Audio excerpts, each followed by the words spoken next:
Dude, what's going on? This preacher. So I'm backing into the dock, right, to get loaded. And as I'm backing, I had to do a blind side back to the dock. Of course, it was like the last dock in the building on the driver's side. No room to go straight down so you can back in. So you got to back in blind side. And of course, there's trucks all next to me for this little bitty space. So anyway, as I'm backing in, all of a sudden, I hear my trailer brake, release brake supply in the truck. I heard it start oozing out air. I'm like, okay, this ain't good, right? So I get in the back and I back up, and I'm going back to the trailer to put the chalk, and then I hear air. I'm like, okay. So I get up underneath the trailer. Of course, got to investigate, try to figure out where this air is coming from. So I go and I pull out the trailer air valve, right? All the valves. Then of course the air stopped. I said, well, okay, the air stopped, so I know it's not the valve, right? Just start from beginning to end. I go and I check my airlines. Okay, boom. Yeah, I know if I'm hearing air coming in the back, it's a line in the back. But I start from first all the way to last. So I'm going to start off at the head of the truck, and I'm going to work my way all the way back and check every single thing. Process of elimination, just process of elimination. All right? And I hear it, and then it's not on the left side, so it's on the right side. Then it wasn't in the back, so now it's in the front. So then I checked the air brake chamber to see if the air brake chamber was leaking the air. No, the air brake chambers. So then I'm checking the lines, right? And then I look at the airbag, and the airbag is starting to deflate. Now at this point, I already had pushed back in my air valve in the truck to put air to the trailer so I could find out where the leak was coming from, right? So I know it's coming from around the airbag. So I take my little soap water, and I spray the airbag itself. No bubbles is coming straight from the airbag. No bubbles is coming from the airline. So I'm like, okay, this air got to be coming from somewhere, right? So and I'm looking, so I said, I'm just going to spray everything. So I'm up under the thing, just spraying everything. Got it all in my eyes, man. All the salt water stuff, all in my eyes. I'm going to spray everything. Wherever the bubble's coming from, then I know it's it, right? I'm spraying it, and it's coming from the bottom of the airbag. I'm like, oh, okay. So I got the air leak coming from the bottom of my airbag. So now I got to go in, after I get loaded, go to the, it's a petrol. I see it's a petrol right here. Go to the petrol and get airbag put on the truck now. I was like, man.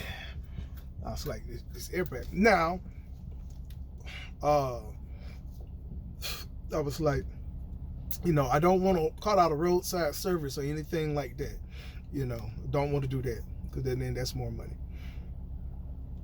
So what I did was, I'm seeing where the truck is running and the air is put in, will the truck maintain its air pressure? So I don't have to worry about, you know, brakes getting popped out and in-locks and things like this. And even with me just idling, the truck maintains over 100 PSI with me idling. So I was like, okay, cool. Well, now I know it's enough to make it to the petrol now. But even if it wasn't, okay, even if it wasn't, yes, I know how to take those airlines that goes to that one particular airbag, and then I will put a plug in those airlines, so that way I won't have no air leak coming from that one particular airbag. Then I have to run off of 3 airbags, but I'm only picking up 30,000 pounds too. So even if it was losing a lot of air, then that's what I would have done. I just would have plugged up the airlines and just went on ahead and went to the truck stop to get it fixed. So that's why I'm like, okay. Gotta spend a little money now. Gotta spend a little money on the airbag. May not though. May not. I am checking to see if this trailer, if they cover the repairs like that on the trailer. I know they don't cover tires, but they do. They cover tires if you take it to one of their facilities. Then they will do the tires and stuff for free. But if you out down the road somewhere and you ain't close to their facility, yeah, you're gonna have to pay for the tires. So yeah, you want to keep an eye on your tires. They start to chip, they start to break, anything like that. Yeah, you want to do. Yeah. But most of the time they will cover the cost of the tires too. Most of the time they will cover the cost of the tires. Just don't be broke down on the side of the road. Okay, if you're taking it to a shop, most likely they will cover the cost of things. But they broke it down on the side of the road, I don't know. Don't quote me on it. But yeah, I got to get this airbag on the trailer replaced. Said to check in, but most likely I will not have to pay for that service or anything like that. So that's a good thing. I got 814 miles to my destination. I am picking up in Salisbury, North Carolina, and I'm taking this to Jonesboro, Arkansas. And it's 814 miles on this particular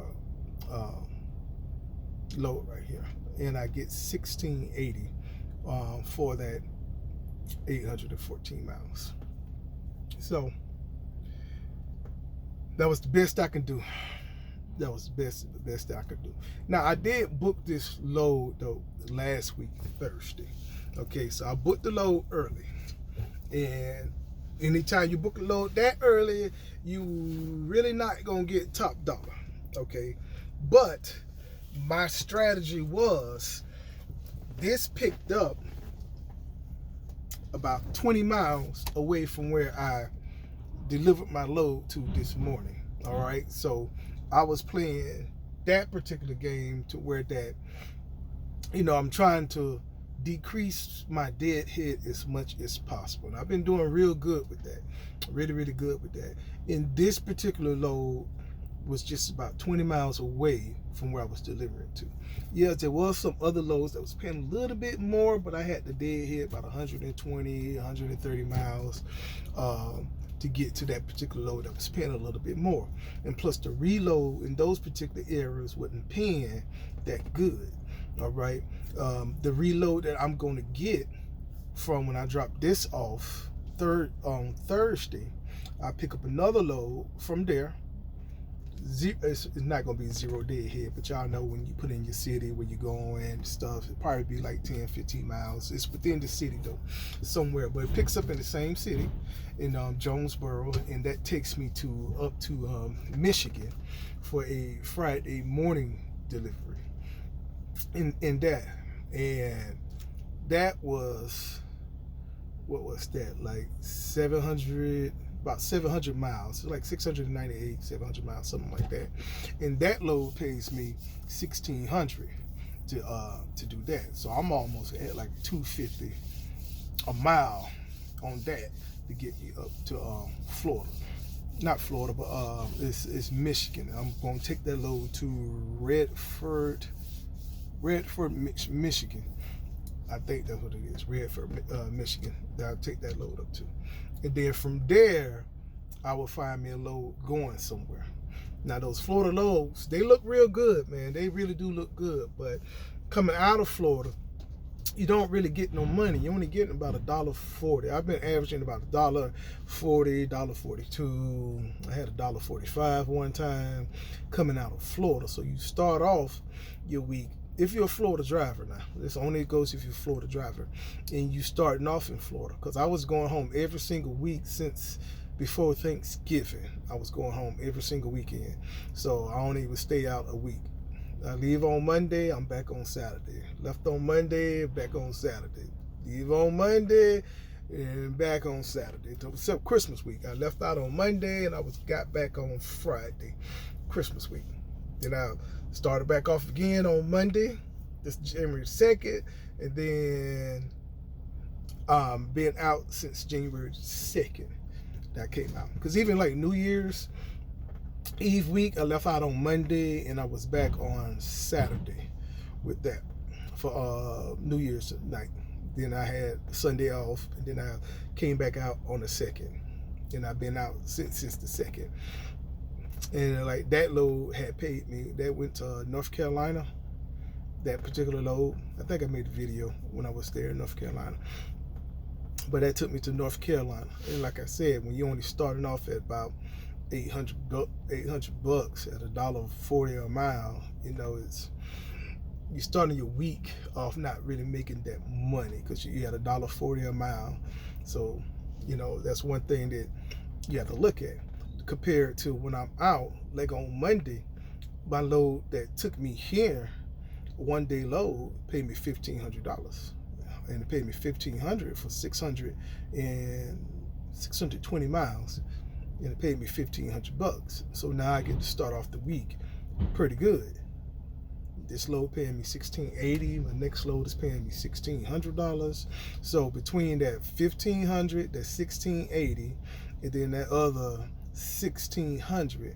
So on Friday, I'm already at what, 40 something, 42, 43, 4400 for the week. I'm already at, I don't know. You know, y'all mathematicians like to do. Let me hurry up do it. Let's see, 1680, so that's 3180, and then another 16 on top of that, so that's 4180 plus the 6, so that's 47. So on Friday morning when I deliver this load, 6 o'clock in the morning, I already will be at $4,780 for the week on Friday. And I try to find me a weekend load. Normally my weekend loads pay me anywhere between $35,000 and $4,000 depending on where I go. If I go down to Florida, I can get a $4,000 load. All depends on where I'm going, you know, but I'm trying to stay out, and I don't plan on going home to the last week in January because I have to, my medical card and stuff is done in February, like February the 21st. So when I go back home, I got to go see all my doctors, and I'll probably go in and do my my DOT physical the last week too. So that way I don't have to worry about coming back so early to do my DOT physical with the doctor and everything like that. So I'll probably just, when I come back home, but that's not going to be until the last week in January, probably like that Wednesday or Thursday, something like that, you know. So that way I spend some time with the kids, do a date night with my wife. Then I go back out like for another 3 weeks. I make more money when I stay out. Okay, when I stay out for the week, I make anywhere between 75 to 85, depending on where I'm going. Can you make more? Yes, you can make more. Okay, you can make more. But the areas that I like to run, all right, the areas that I like to run, that's why I try not to go 2 days home. So if I can drive within 2 days to get home, that's the area that I like. Now if the money right, like I done been up to Arizona, I then took a load to Los Angeles, California. If the money right, I go pretty much anywhere. There ain't no chain laws and it's not snowing like crazy where they're gonna have all the major roads closed off and you got to take back roads that are snowed up, and you know the snow plows don't go through there. You barely can see. You don't know if it's a shoulder or drop off. So I try to stay in not going unsafe areas. For me, that's just for me, because if I have to chain up, that means I should not be driving. So I ain't finna be put on no chains. That means I don't need to be driving. So in the areas that I like to run and things like that, when I stay out, I make between 75 to 85 a week. That's what I do, you know, and that's how I normally do it. Even when I was going back home and staying out and just going home every single week, I still was doing between $7,000 to $8,000 for the week, you know, because the areas that I like to run. But the problem is that Monday load is that problem. And then, you know, depending on where you going, where you can get the best rate, it changes, especially coming out of Florida. Okay, everybody always talk about Florida. Ain't no money in Florida. Don't go. Yeah, it's money going into Florida, but I stay in Florida, so I can't go through that same rule. Oh, don't go to Florida because no, that's where I stay at. So for me to go home, and my load going home is going to pay me $4,000 for me to go home. But that's a good paying load for me to go home. I can deadhead out of Florida because why I didn't make $4,000 going into Florida. So even though on Monday, say for instance, I don't find me a good load paying about $1.40 something like that, my operating cost is just right now with the current fuel is just $1.29. It's my operating cost. Okay, for me to save money, pay all my bills, save money in my personal account because I take out $300 a week for my maintenance automatically.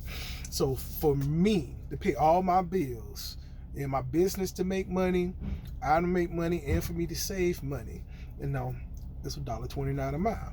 So even though I get these loads out of Florida, like for $1.38, $1.40, that's still over my operating costs. So for me to take that hit coming out of Florida for that, it's still okay because it still pay all the bills. And I try to go short distances with that. I'm not finna do $1.30 or $1.40 out of Florida and I'm taking it to Texas or I'm taking it way up there to Indiana somewhere. No, I take it to Georgia, I take it to South Carolina, North Carolina, or one time I did it to Alabama. Oh, and I did it to Louisiana one time. Okay, but those day runs that I delivered the next morning was the main thing. Okay, what loads can I get where it's going to be a day run? It's just get me out of Florida. It's more than my operating cost, which is $1.29. So that's what I look at. I look at all that particular stuff. As long as it's over $1.29, I'm good. Even if it's $1.29, I'm still good. And it's just a day run. So then on that Tuesday load that I get, those are the good money maker loads that I get. But like I said, I make a lot more when I stay out because I'm able to start off $1,500 to $100 in a day. That's what I did. $1,500 from Monday to the day, which is Tuesday. Made $1,500 to go 628 miles. So you get to start off a lot better. And I try to stay in states also where fuel is cheap instead of going to states where fuel is not cheap. Even when I do go to the states that fuel is not cheap. Like I took a load to Rome, Georgia, right? Not Rome, Georgia, Rome, New York. So that load that I took from Louisiana to Rome, New York, I made a lot of money off that load. I made real good money off that load. Okay, that load was like $2.60 a mile. So what I made sure I did before I got to those expensive states, I fueled up.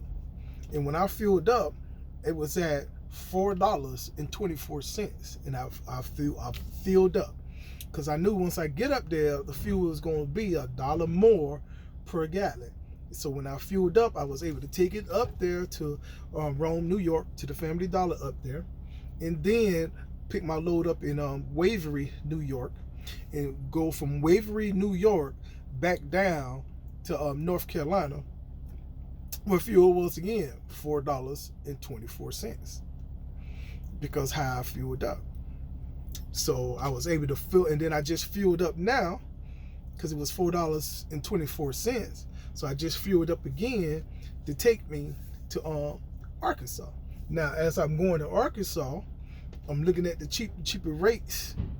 And even before I get, it's 800 something miles. I got enough fuel to get me all the way to Arkansas, right? So I'm going to map out, is it going to be best for me to fuel up in Arkansas, or is it best going to be filled up in Tennessee? So I'm going to try to figure out which one is going to be best for me to fuel, because my next thing, I'm going from Arkansas, then back up to Michigan. So I'm going to try to see which one, and that still is going to be a day run, right? So right now I have enough. Even so, I'm trying to do the fuel game, fuel up the cheapest, so I don't have to pay as much expenses and everything like that.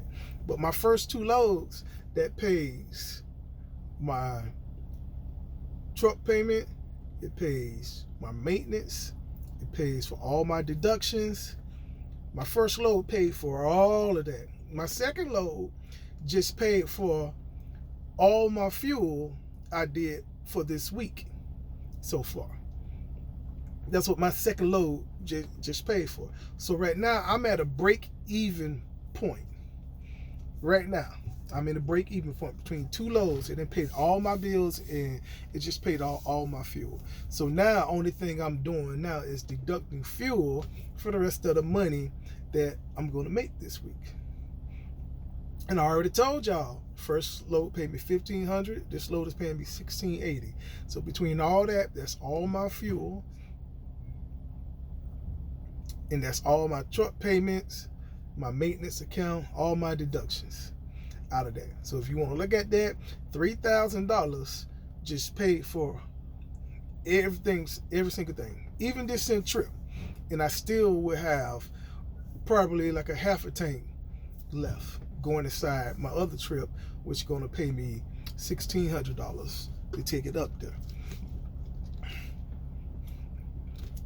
Yeah, so that's how that worked. Now, my fuel, even to fill it up from the halfway point, it's not going to even be filled. It'd probably be like $400 to fuel it up, right? So right now, my third load, I'm looking to be at a profit of about $1,200 off of my third load. Boom. So that means my last load that I do for the weekend, that Friday load, that takes me all the way until like delivering on Sunday or Monday. Whatever I save out of that would be my check, plus the $1,200 as well, right? So that's how I do it going inside the end of the week, because most of the time by the end of the week I already make some money by the end of the week, and I really make the rest of the money on the weekend.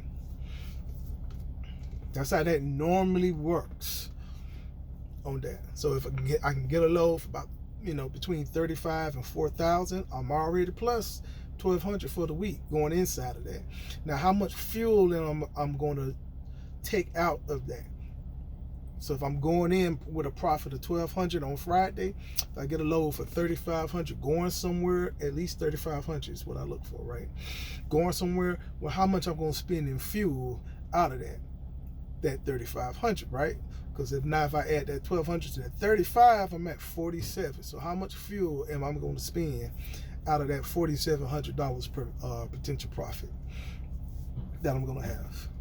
So that's how I look at things when I book my loads. Now I try to make sure, okay, I'm getting all my bills paid. Is all the bills paid? Yeah. All my fuel paid? Yeah. I know, like I said, $1,536 is all my stuff. The money I put inside of maintenance, my vehicle payment, and all my deductions. Everything, $1,536. So once I make that $1,536, it's just fuel getting minus off. Now if I have any tolls, I got to worry about paying tolls. You got to worry about that too. So I try to go in places where I don't have to worry about no tolls. But I know going inside of Friday now, I have that much in potential profit, depending on my fuel. And that depends on a lot. Because sometimes I would look like, okay, I want to go here, or I want to be inside this particular area, so let me look for loads inside this particular area. Well, how much fuel I'm going to have. Because now for the Friday, if I got to drive 1,400 miles, I know I'm gonna have to fill up again, right? So if I got to fill up again, that's about $750 for a whole new fuel for the whole weekend, right? $750. But my profit, remember, I went inside of Friday with a profit about $1,200. Even if I got to fill up, even if it's $800, right? I still got that whole weekend amount as my profit that I get paid.